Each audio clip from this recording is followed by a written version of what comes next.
Hi, and welcome to Professor Kev Show. As you can see, I got my friend Nishka with us, and she's from the United Nations Open Herd Early Warning System. Easier said.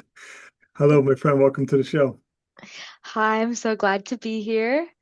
Thank you for making the time. Before we talk about this idea, tell me a little bit about yourself as a human being. What should I know about you?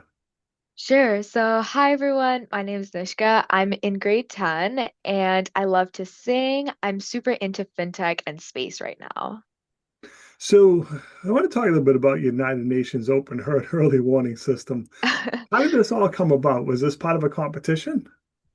Sure. So yeah, this was part of a competition through the Knowledge Society, TKS. It's a program for kids, and we had the opportunity to do a consulting challenge with the United Nations. It was on the cattle crisis in South Sudan. So just a bit of context for that, since it's not very well known.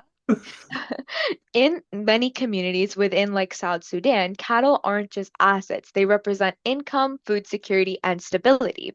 So without proper tracking, issues like disease spread, theft, and inefficient resource management become really, really hard to control. And the amount of cattle-related conflict in South Sudan is insanely high. So that's the solution. I'm sorry, that's the problem that we were tackling here. Well, now, how did you go about building a solution to this? Well, we wanted to think about since we can't track the individual cattle, what can we track? And using technology, we monitor cattle movement using SAR data and heat maps. So, what SAR data is, just quickly short, because it's like technological echolocation. It's super cool. They use these radio waves, and that way they're able to map out kind of like the ground and the landscape. So our solution, we are able to use that heat map to track where cattle is, and that helps us improve health, reduce losses from like theft or disease, and support better decision making for pastoralists. So tell me about the competition. You went in, you presented this. What happened? Sure. So we actually got top 7 globally, and the Wow. United Nations personally reviewed our pitch. So that was great.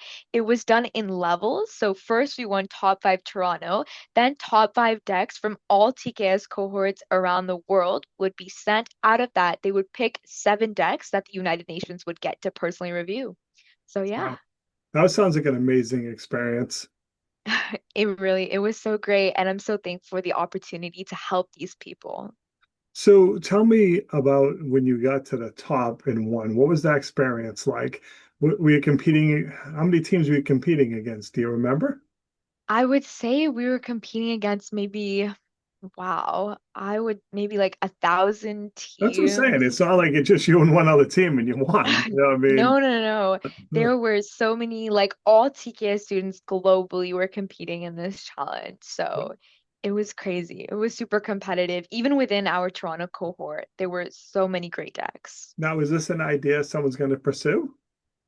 Well, that's what me and my team are thinking about. While the system that we built was designed specifically for South Sudan, if we could use this to maybe help farmers in other regions, definitely want to explore that. So let's take one step back. You mentioned TK a couple times. I've interviewed someone from TK before, but why don't you tell us a little bit about that program too, just so people know when you're saying TK what that is. I would love to. So TKS, also known as the Knowledge Society, is a 10-month incubator for like creative and driven students. It's so amazing. It's changed my life. It gives you so many opportunities to explore emerging technologies, and the people you meet there is great. They have online and in-person cohorts, so that's just a little bit about it. So if someone wants to reach out to you, learn more about your idea, maybe some more about TK, what's the best Mhm. way to connect with you? I think connect with me on LinkedIn. It's my name, Nishka Mundra. And yeah, I would love to help you guys. Awesome. I appreciate taking a few minutes to call the show. And as always, thanks for Awesome. being my friend. Thank you. See you again soon.